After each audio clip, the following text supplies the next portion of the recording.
Actually, I super love this honeycomb detailing here on the aircon vent. This thing fits 2 venti Starbucks drinks, which is super convenient. If the base model chassis is already this good, paano ba yung Type R? I want to cry, I can't say it. This chassis is very deserving of an SIR badge. I'm just talking, and if you're still watching, what the frick are you doing with your life? Hi guys, so today we're doing another Civic episode. But today we're doing a new Civic. So this is the Honda Civic S Turbo CVT Honda Sensing, and ayan, let's go, let's review it. So this is it. It's in the color Morning Mist Blue Metallic. So, I don't know, ako lang ba? Or medyo hawig siya ng mga EK natin doon. So, I don't know, it kind of looks like it has some sort of EK-ness to it. So, this is the S variant and it's the base model. But, it looks so good. I think yung dead giveaway lang is yung naka-halogen siya. And nga pala, walang fog light. So, this one, it comes with 16. So, it has Dunlops on. So yeah, on the outside, other than that, I think those are the only differences from the V variant. Aside from it being pretty, wala naman ako ibang manood because it's such a pretty car. And again, it has that EK DNA to it. It looks so good. So ikot ko na lang kayo. Such a pretty car.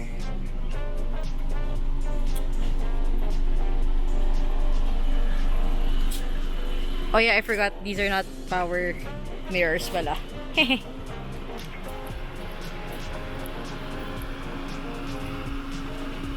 Now going to the engine. This is a 1.5 liter turbo engine that produces 175 horsepower and 240 Newton meters of torque. So I super love what Honda did, wherein all the variants get the same engine, the same peppy and powerful engine. So even the base model gets the 1.5 turbo, which is super nice. So this is the key. So since it's a base model, there's no walk-away feature, so you have to manually click unlock and unlock. So moving inside, it looks so pretty. Ergonomics wise, your seating is super easy to find. Actually weird kasi ang dali hanapin ng seating position mo. Almost as easy as finding your seating position in your 90s Civic. What I love about this car is it already has pretty good bolstering over here. So it catches you well and it really supports your back nicely, the seat. Aside from that, the wheel is adjustable. So it's telescopic and of course up and down. So it's really easy to find something that suits everyone. So it feels so nice, everything's plush. So this is the driver POV. We are greeted with our entertainment stuff buttons and our buttons for cruise control and other aids. And looking at our dash, ayan. It's super cool actually. So wait, let me just turn it off. So when you turn it off, it goes black screen, and then when you turn it on, the gauge appears. It's so pretty. You'll notice that there's no paddle shifters, and there's also no plus minus button. Actually, the gear selector thing is just dire-diretso. So it's not gated like that or anything. This car is so nice to be in. Maluwag siya. You have enough space. The trim is so pretty. Actually, I super love this honeycomb detailing here on the aircon vent. And this piano black thing that just goes across. And the aircon, it's so cute. It's a toggle. So it's very tactile. I super love the hazard button. So it actually looks like a keycap. And it sounds so nice when you click it.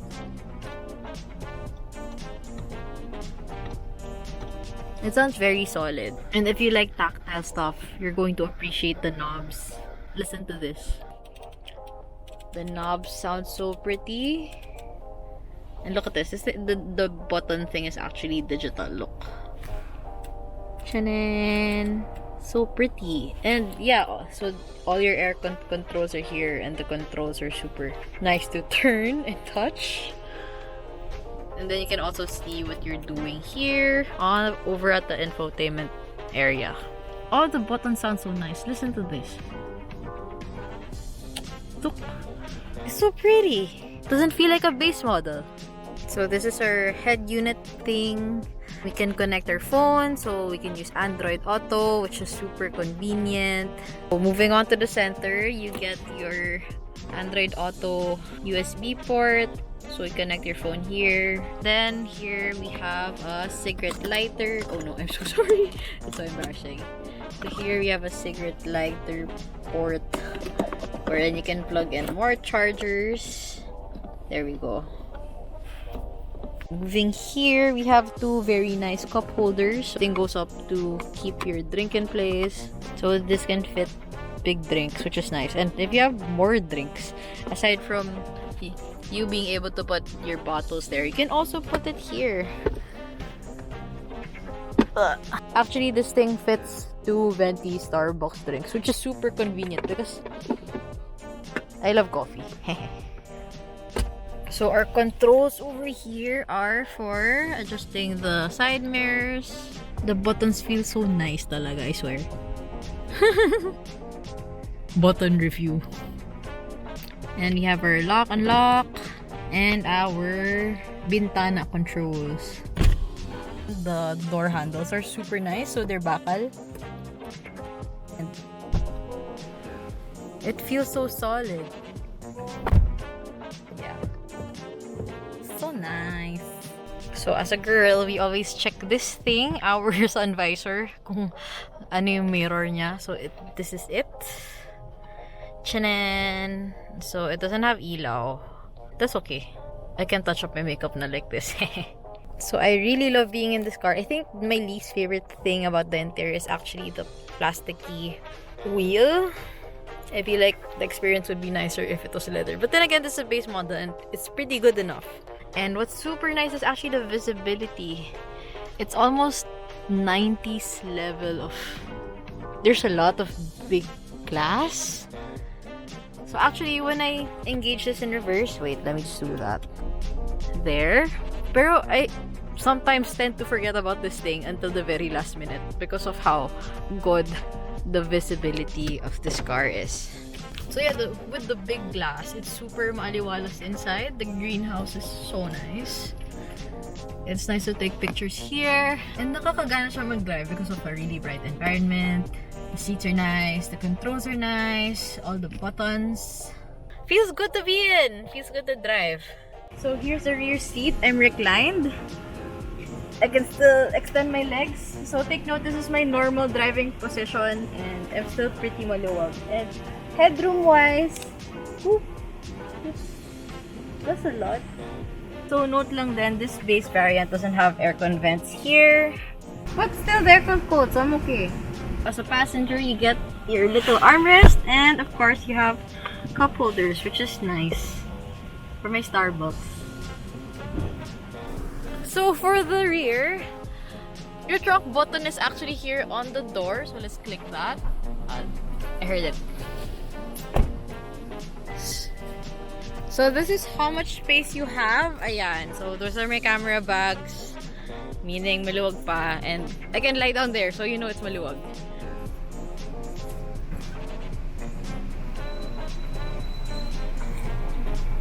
One chili. I don't think this is a good thing. What's nice about this is you don't need to go inside to push the seats down because you just need to pull this and push from the inside. Guys, sorry, medyo maluwag. So, ang layo ng stuff. There you go. That's how you fold the seat. So, this is what it looks like with both seats down. You can fit more chinis inside. Yeah. Many car parts. Hehe. To fit inside. Hehe.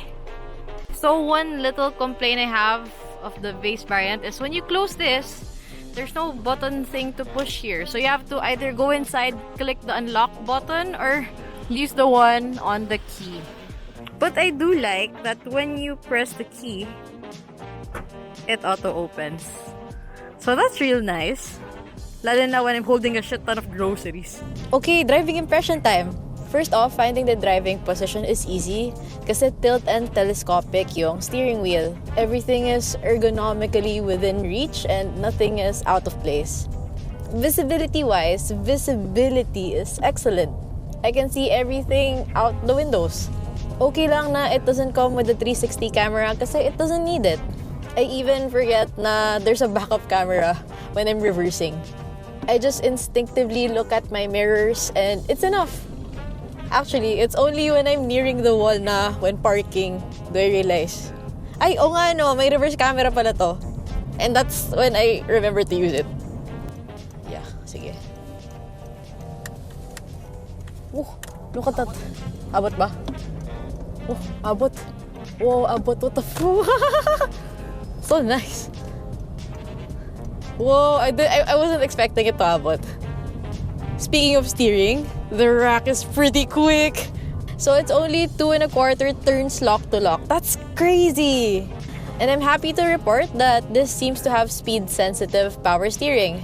So I noticed if you're going below 30 to 40 kilometers per hour, the steering is pretty light, easy to maneuver. So it's perfect for parking and slow maneuvers. Hindi nakakapagod.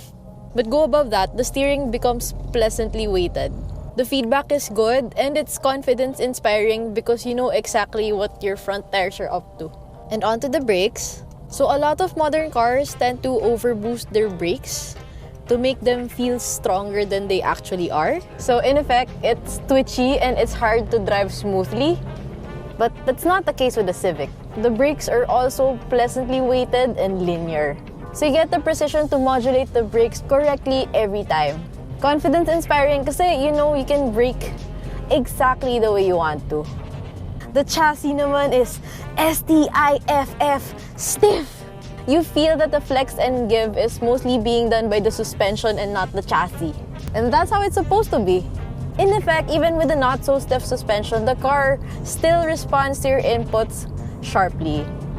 If the base model chassis is already this good, paano ba yung Type R? I'm excited to see how that feels. As for the suspension, speaking strictly from a performance driving point of view, it's a tad bit on the softer side. Pero, the trade-off is the car doesn't get upset with mid-corner bumps. And we do have a lot of bumps here in the Philippines. Now for the handling, it's fun. It's more on the neutral side. It does rotate ever so slightly just before it progressively understeers at the limit. It's quite a safe setup.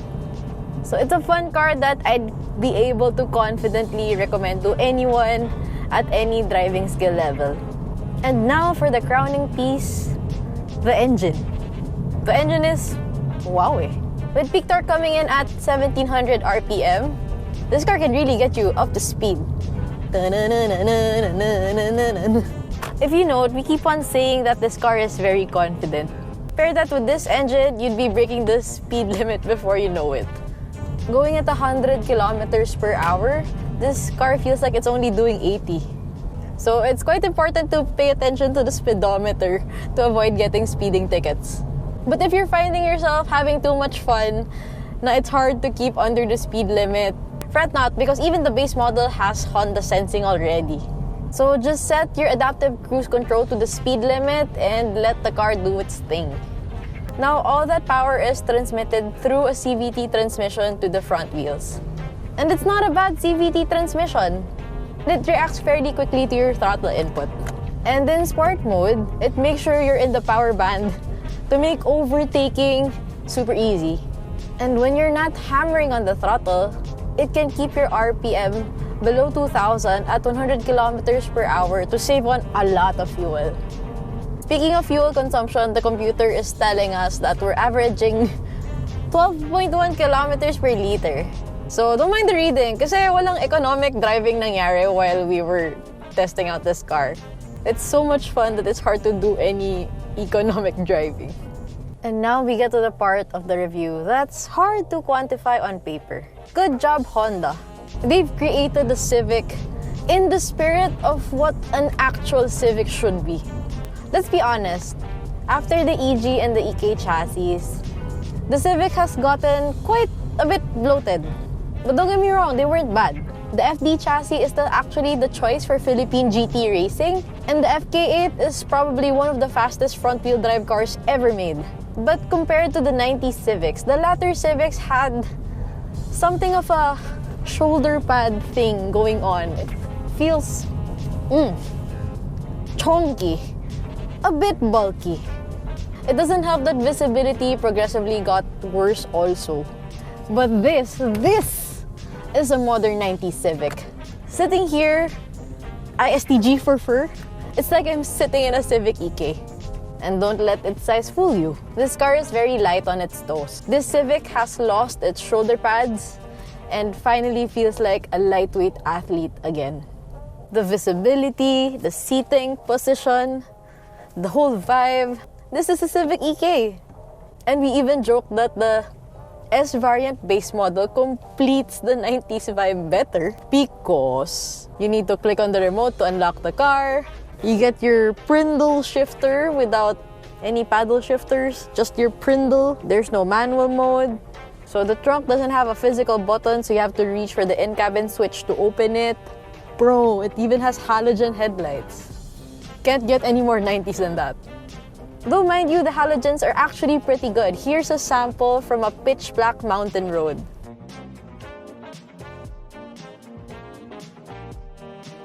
So 90s and 90s. And considering the price of the S variant base model is at the 1.3 million-ish range, and you already get this fantastic driving experience, it makes me forgive and forget all the nice features it could have had that's available in higher variants, but I don't technically need to enjoy a car for what it is. Probably the only feature that would make me consider the RS variant over this would be the paddle shifters. It would make the already amazing driving experience significantly better. But will it be worth the additional 400k price tag? That'll be up to you to decide. But for me, if this S variant already had the paddle shifters, I wouldn't be looking at the RS variant anymore.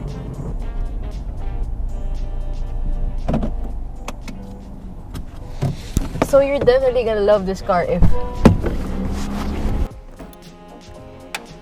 if you love this car.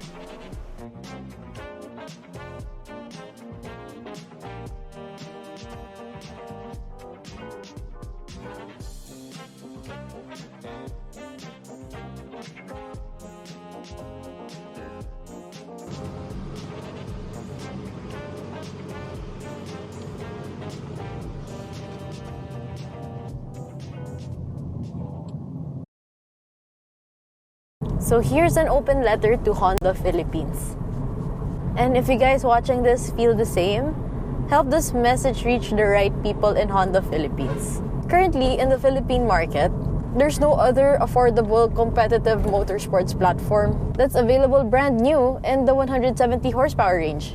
Honda now has the opportunity to do what it did back in the 90s when it introduced the Civic SIR. Please, Honda Philippines, please bring in a manual variant of the 2022 Civic with the 1.5 turbo. Even if you have to remove Honda Sensing, Android Auto, and all the other bits and bobs to make it possible. Please. I assure you, Honda can once again dominate Philippine motorsports and the performance driving scene as it once did in the 90s. If they do that, imagine, LSD na lang kulang. It's already the EK9 Type R experience that people are nostalgically craving right now. I want to cry, I can't say it.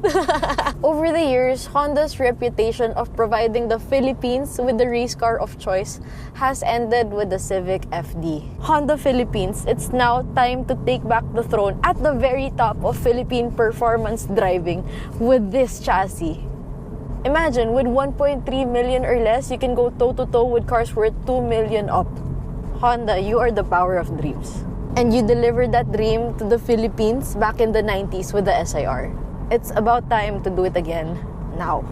Love you, Honda. Baka naman, this chassis is very deserving of an SIR badge. So yun lang, stu-tu-tu. Ay, wait lang, stu-tu-tu nga to. So if you like this video, like, comment, subscribe. And if you agree with this message, maybe we can tell Honda to bring in a manual variant. Please. So you can also follow us on our other social media accounts. We have Instagram, TikTok, and Facebook. So yeah, see you guys. Studo! I love Civics even though I don't like front wheel drive, but I love Honda Civic. Only front wheel drive car that I like, except my own Mini Cooper that I almost don't like.